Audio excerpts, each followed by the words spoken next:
Assalamualaikum warahmatullahi wabarakatuh. Salam sejahtera untuk kita semua. Halo teman-teman, kembali lagi bersama aku Cantika Rumbia. Aku merupakan salah satu mahasiswa Universitas Hairun semester 4, program studi akuntansi Fakultas Ekonomi dan Bisnis. Pada judul kali ini kita akan mengenali 5 pendekatan kualitatif. Yang pertama ada fenomenologi, yang kedua ada etnometodologi, yang ketiga ada etnografi, yang keempat ada hermeneutika, dan yang kelima ada netnografi. Nah, selamat datang di video pembelajaran kita kali ini. Dalam dunia sosial, kita sering dihadapkan dengan beberapa pertanyaan yang ketika kita tidak bisa jawab hanya dengan angka dan statistik. Misalnya seperti kenapa seseorang merasa putus asa setelah kehilangan pekerjaan, atau bagaimana cara komunitas online membentuk solidaritas? Apa makna dari simbol dalam upacara adat suatu suku? Nah, untuk menjawab pertanyaan-pertanyaan tersebut, untuk menjawab pertanyaan-pertanyaan ini, kita memerlukan pendekatan kualitatif. Dan dalam video ini kita akan membahas secara mendalam 5 pendekatan utama dalam penelitian kualitatif, yaitu ada fenomenologi, ada etnometodologi, ada etnografi, ada hermeneutika, dan netnografi. Kelima pendekatan ini memiliki ciri khas masing-masing dan semuanya berkontribusi dalam memperkaya pemahaman kita terhadap realitas sosial di dunia. Kita masuk pada metode fenomenologi. Fenomenologi adalah pendekatan kualitatif yang fokus pada pengalaman sadar individu terhadap suatu fenomena atau suatu keadaan. Pendekatan ini dikembangkan oleh Edmund Husserl, seorang filsafat asal Jerman yang percaya bahwa dunia hanya dapat dipahami ketika pengalaman langsung dari manusia. Ia memperkenalkan konsep yaitu kembali ke hal-hal itu sendiri.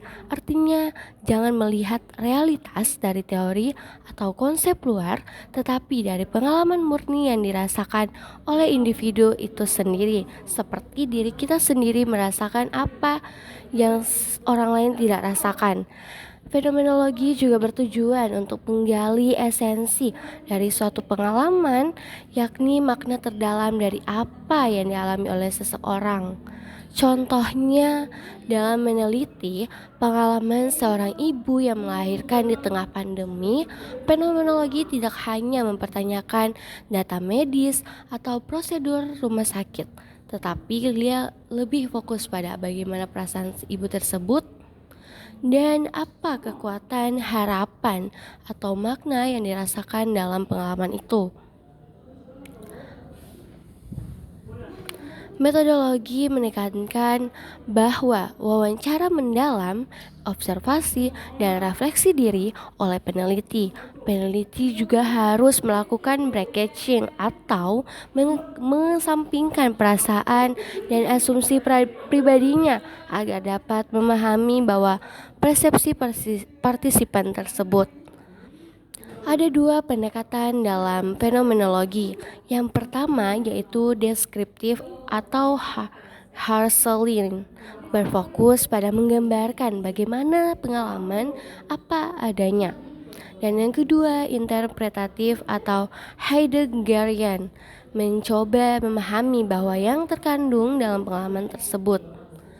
Nah, fenomenologi secara mendalam juga secara keseluruhan juga mempelajari dengan mengintegrasi keempat konsep di atas, menawarkan pendekatan yang unik untuk memahami realitas. Yang pertama, bukan tentang realitas objektif. Fenomenologi tidak hanya berfokus pada bagaimana dunia di luar sana secara independen dari kesadaran kita, tetapi bahwa bagaimana dunia menampakkan diri kepada kita dan apa maknanya bagi kita. Yang kedua, berfokus pada pengalaman sadar. Inti dari fenomenologi adalah kesadaran dan pengalaman manusia. Ini adalah studi tentang bagaimana kita mengalami dunia, bukan hanya apa yang ada dalam dunia. Yang ketiga, ada metode yang ketat. Meskipun subjektif, dalam fokusnya fenomenologi berusaha untuk menjadi metodologi yang ketat untuk mencapai kepemahaman yang mendalam dalam esensial. Ini bukan hanya sekedar introspeksi bebas, melainkan disiplin untuk melihat fenomena tanpa prasangka. Yang keempat, ada relevansi lintas disiplin. Prinsip-prinsip ini menjelaskan fenomenologi sangat relevan dalam psikologi, sosiologi, pendidikan, ilmu kesehatan, antropologi, dan banyak bidang lain yang berurusan dengan pengalaman manusia. Dalam penelitian kualitatif, fenomenologi sangat bermanfaat ketika kita ingin mengenali pengalaman mendalam yang bersifat personal dan emosional seperti trauma, spiritual, penyakit kronis, kehilangan, dan lain sebagainya. Yang kedua ada etnometodologi. Pada metode kali ini, etnometodologi adalah pendekatan yang unik karena mempelajari cara-cara orang biasa menciptakan dan mempertahankan keteraturan mereka dalam sosial, dalam interaksi sehari-hari. Pendekatan ini pertama kali dikembangkan oleh Harold Garfinkel yang percaya bahwa keteraturan sosial tidak akan muncul begitu saja dalam aturan formal atau hukum, tetapi diciptakan melalui praktik sehari-hari yang seringkali tidak kita ketahui.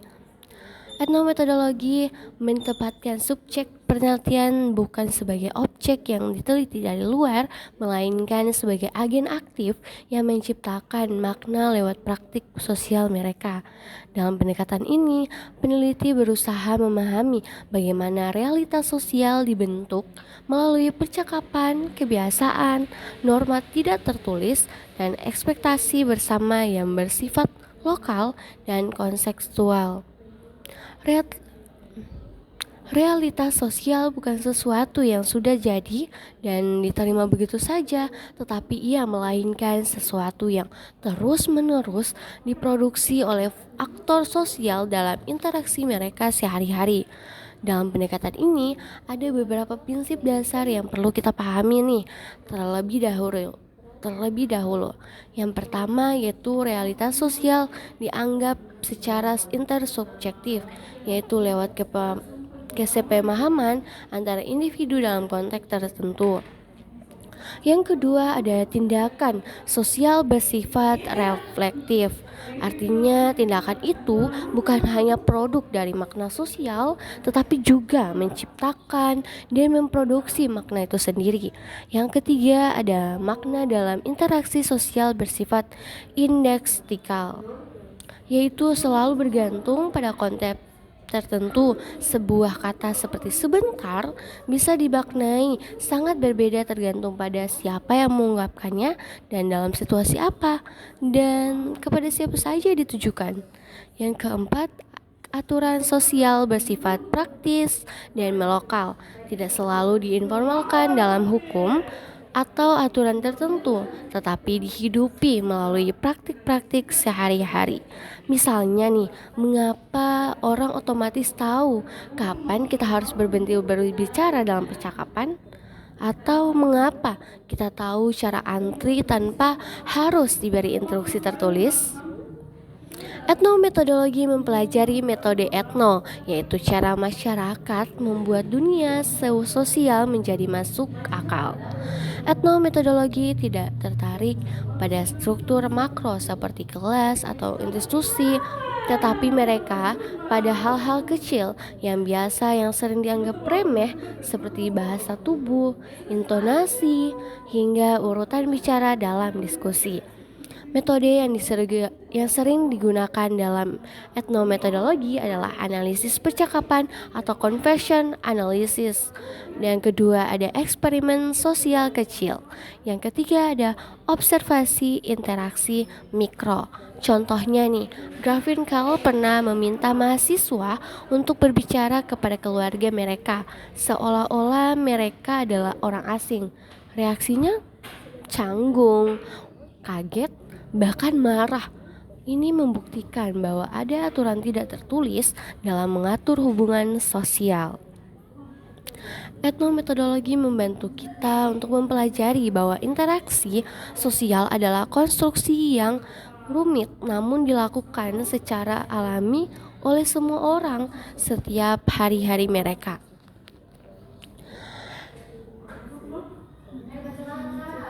Yang ketiga ada etnografi. Dalam metode ini, etnografi adalah pendekatan klasik yang dalam antropologi dan sosiologi yang bertujuan untuk memahami kehidupan sosial dan budaya suatu kelompok secara menyeluruh dan secara mendalam. Berbeda dari survei atau wawancara singkat, etnografi mengharuskan peneliti untuk hidup bersama masyarakat yang diteliti dalam waktu yang cukup lama. Biasanya berbulan-bulan, bahkan ada yang bertahun-tahun. Analisis data etnografi adalah proses sistematis untuk mengelola, menafsirkan, dan memberikan makna yang terhadap data kualitatif yang diperoleh selama penelitian etnografi dengan tujuan untuk memahami perilaku simbolik, nilai, dan struktur sosial dari suatu kelompok atau komunitas dari sudut pandang mereka itu sendiri. Ada 10 langkah teknik analisis data etnografi menurut para ahli. Para ahli telah bersepakat bahwa setidaknya ada rentetan atau rangkaian tahapan yang dilalui ketika mereka melakukan studi etnografi. Yang pertama, dikarenakan penelitiannya bersifat kualitatif, maka perlu adanya informan peneliti sebagai pendukung dalam pengambilan data tersebut. Kira-kira apa sih tahapan yang dilakukan oleh peneliti ketika ingin melakukan penelitian etnografi? Simak secara langsung penjelasan dari salah satu ahli yaitu Spardley. Yang pertama, ia menjelaskan menetapkan siapa saja informan peneliti. Di bagian ini, dalam penelitian kualitatif, utamanya penelitian etnografi, informan dalam peneliti menjadi hal utama yang melakukan pengumpulan data. Pastikan untuk memilih informan yang tahu dan paham tentang permasalahan yang terjadi dalam lingkungan tersebut. Dan jangan sampai salah paham dalam memilih informan. Ada 5 syarat untuk memilih informan penelitian etnografi. Yang dimulai dari yang pertama, mengetahui seluk-beluk budaya dengan baik. Yang kedua, terlibat langsung dalam proses budaya. Yang ketiga, menerima tindak budaya sebagaimana adanya dan tidak akan basa-basi. Yang keempat, memiliki waktu yang cukup. Yang kelima, non-analitis, yaitu kalimat syarat. Ini adalah syarat yang ideal bagi penelitian etnografi. Apabila peneliti kebetulan memenuhi 2 hingga 3 syarat pun tidak masalah. Nantinya peneliti akan mengetahui kira-kira siapa informan yang pantas menjadi yang tepat sesuai penelitiannya. Dan yang kedua, melakukan wawancara terhadap informan. Saat kita menentukan nih bagaimana pastinya peneliti akan menjadwalkan wawancara untuk menggali informasi dan pemahaman terkait penelitian mereka tersebut. Dalam wawancara, peneliti perlu menjelaskan bahwa tujuan dilakukannya wawancara yaitu untuk menggunakan bahasa Indonesia atau bahasa daerah. Bisa jadi sang informan kurang fasih dalam berbahasa Indonesia. Dan yang ketiga yaitu membuat catatan hasil wawancara. Menulis langsung jawabannya dalam catatan wawancara, bisa berupa laporan ringkas, jurnal atau waktu. Selain itu, peneliti juga bisa langsung melakukan analisis terhadap calon tersebut. Setelah bagaimana ada kejanggalan, peneliti bisa langsung menanyakan kembali pertanyaan sebagai umpan balik. Yang paling penting dalam dokumentasi catatan wawancara, dia diperlukan siapa informannya, melakukan identitas diri dan karakteristik yang diinformasi. Yang keempat, mengajukan pertanyaan deskriptif.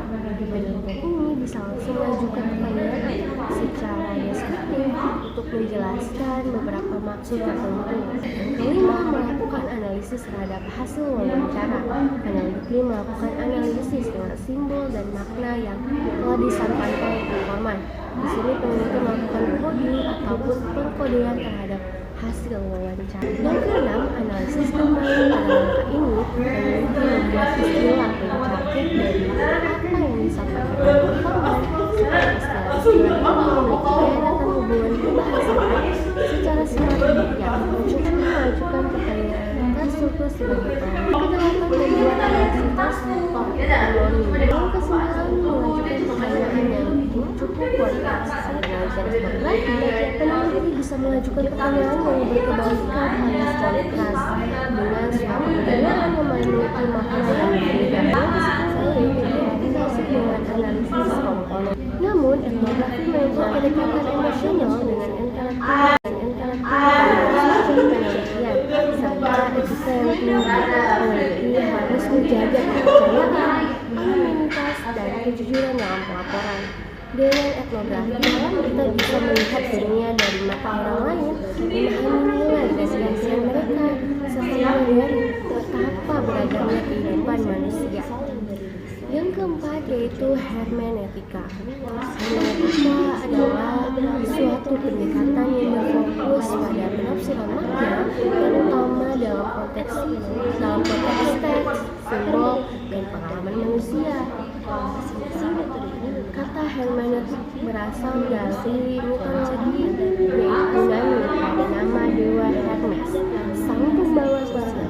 Hermeneutika adalah pendekatan yang berfokus pada penafsiran makna, terutama dalam konteks teks, simbol, dan pengalaman manusia.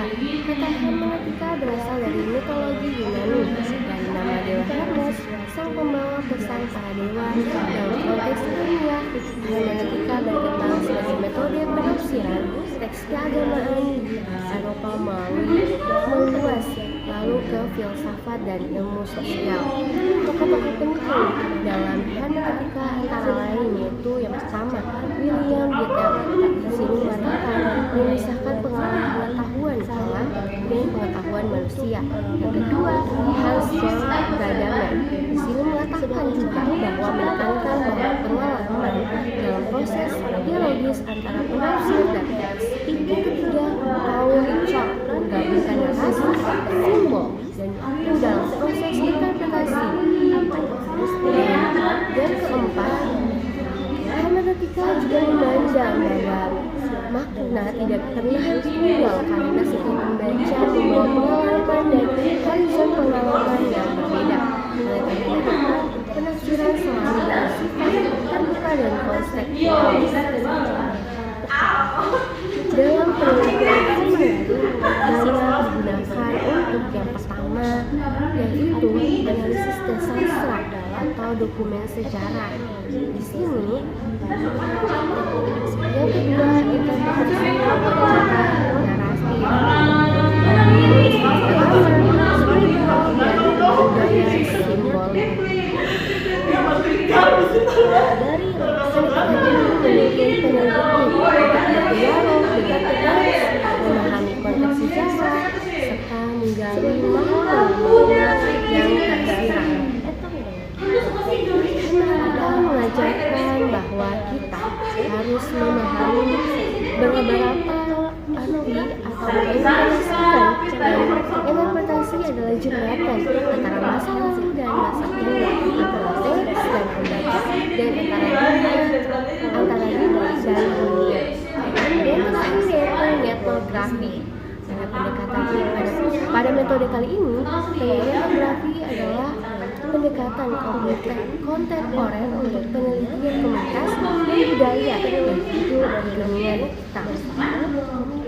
Etnografi dikembangkan oleh seorang ahli lingkungan konsilet dan merupakan adaptasi dari metode tradisional ke dalam media seperti forum diskusi, media sosial, game online, dan aplikasi komunitas dunia. Di era sekarang, interaksi sosial tidak hanya terjadi di dunia nyata, tetapi juga terjadi di dunia digital. Dan berbagi cerita, berdiskusi, jatuh cinta, bahkan berkonflik, semuanya terjadi secara online. Etnografi mempelajari hal-hal seperti bagaimana komunitas itu terbentuk di platform digital, atau bagaimana makna dan nilai konstruksi di ruang virtual, atau bagaimana identitas individu dan kelompok dibentuk secara daring. Nah, metodenya meliputi yaitu observasi digital, dan yang kedua yaitu partisipasi orang aktif dalam komunitas online yang dibentuk.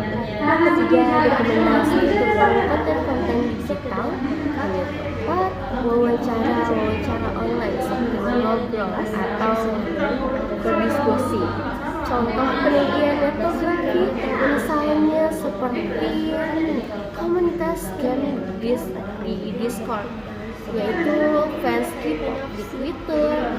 Ada juga penggunaan Shopee dan ulasan produk terhadap produk yang mereka beli, apakah ada cacat atau produknya bagus, dan aktivitas digital di Instagram.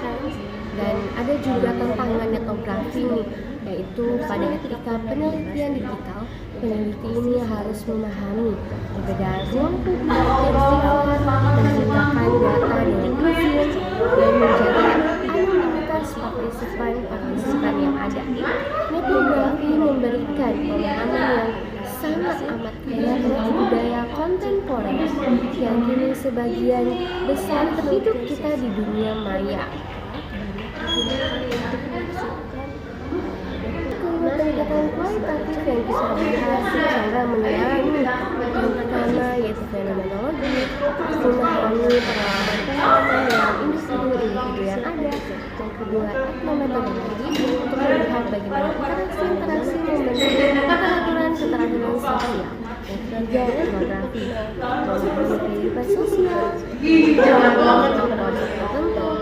Yang keempat, hermeneutika, untuk menafsirkan makna dalam teks dan simbol. Yang kelima, etnografi, untuk menjelajahi budaya kita yang terus berkembang pada saat ini. Masing-masing pendekatan menggunakan lensa yang berbeda-beda dalam melihat dunia sosial dan dunia maya. Tidak ada semuanya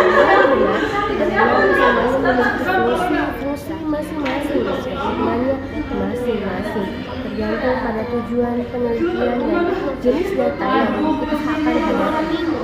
Terima kasih sudah menyimak sampai akhir. Semoga materi ini bisa bermanfaat untuk menambah pemahaman kamu tentang metode kualitatif dan di dunia sosial yang lebih luas. Jangan lupa untuk lebih mempertajam kepekaan terhadap makna yang dalam kehidupan sehari-hari, karena bisa sosial yang sesungguhnya. Baik, dalam kesimpulan metode kualitatif ini, pendekatan kualitatif dalam ilmu sosial memiliki tujuan-tujuan utama untuk memahami makna di balik tindakan manusia, bukan sekedar mengukur segala secara statistik. Kelima metode yang dibahas, fenomenologi, etnometodologi, etnografi, hermeneutika, dan etnografi, masing-masing memiliki fokus dan kekuatan tersendiri. Namun semuanya berakar pada satu prinsip, yaitu memahami realitas sosial dari dalam metode itu sendiri. Kesimpulan dari materi yang pertama ini yaitu metode fenomenologi. Metode yang digunakan seringkali berupa wawancara mendalam dalam refleksi yang memungkinkan peneliti untuk menangkap realitas sebagaimana yang dialami oleh orang pertama. Tujuannya untuk memulai akhirnya dalam menggambar fenomena secara jernih dan murni tanpa bias asumsi teoretik atau prasangka. Kesimpulan fenomenologi, pendekatan ini sangat menghargai untuk menjelajahi dimensi batin manusia, mengungkapkan makna subjektif dari pengalaman hidup yang seringkali tidak terlihat dalam data kuantitatif. Ia memperlihatkan bahwa untuk memahami manusia, kita harus berani masuk ke dalam dunia mereka, mendengarkan perspektif mereka dan melihat melalui mata mereka sendiri. Dalam etnometodologi, tindakan-tindakan kecil seperti sapaan, antrean, atau cara berbicara orang dianalisis sebagai bentuk penciptaan makna sosial. Peneliti mencoba untuk membongkar aturan-aturan yang tidak tertulis yang menjadi dasar keteraturan sosial itu sendiri. Kesimpulan etnometodologi adalah pendekatan ini menekankan bahwa kehidupan sosial dibentuk dari bawah ke atas oleh tindakan dan pemahaman sehari-hari kita sebagai manusia biasa yang menantang anggapan bahwa struktur sosial adalah sesuatu yang tetap dan sebaliknya untuk menunjukkan bahwa struktur itu adalah produk yang terus-menerus dikonstruksi. Dalam penelitian etnografi menuntut waktu, pendekatan dan sensitivitas budaya. Ia digunakan secara luas dalam antropologi, sosiologi hingga kajian organisasi. Penelitian ini biasanya menjadi bagian dari komunitas yang diteliti untuk waktu yang sangat cukup lama sehingga dapat memahami dunia sosial dari dalam. Kesimpulan dalam etnografi ini yaitu memberikan pemahaman secara menyeluruh tentang cara hidup kita sebagai suatu kelompok dalam konteks aslinya. Ia menyajikan gambaran yang kaya, konseptual, dan detail serta membantu kita memahami keberagaman cara manusia membangun realitas melalui budaya dari interaksi kolektif. Hermeneutika bukan hanya menjelaskan kata-kata melainkan berupa menangkap maksud dari komunitas manusia itu tersebut, termasuk dalam kontradiksi dan ambiguitasinya. Proses interpretasi bersifat Sikrikal dikenal sebagai lingkaran hermeneutik di mana penafsiran bagian dari keseluruhan dilakukan secara berganti untuk memperoleh pemahaman yang sangat utuh. Kesimpulan dari hermeneutika ini yaitu memperluas pemahaman kita terhadap makna terutama dalam konteks sosial dan budaya yang sangat kompleks. Ia mengajarkan bahwa pemahaman kita tidak perlu sepenuhnya bersifat objektif, melainkan selalu dipengaruhi oleh posisi dan perspektif penafsir. Dalam dunia yang penuh interpretasi, hermeneutika adalah jembatan menuju pemahaman yang lebih mendalam. Dan kita masuk pada bagian etnografi, yaitu memungkinkan peneliti untuk memahami bagaimana membentuk makna, berinteraksi, dan menciptakan komunitas-komunitas secara virtual. Di sini metodenya yaitu mencakup analisis konten online, forum diskusi, komentar media sosial, hingga pengamatan terhadap perilaku-perilaku digital tanpa harus hadir secara fisik. Kesimpulan dalam metode etnografi ini, pendekatan ini sangat relevan di era modern, di mana kehidupan sosial tidak hanya terbatas pada ruang fisik, melainkan etnografi membuka peluang untuk memahami kebudayaan digital, gaya hidup online, serta dinamika sosial baru yang muncul dalam interaksi virtualnya. Sampai jumpa di pembahasan kualitatif selanjutnya. Bye guys!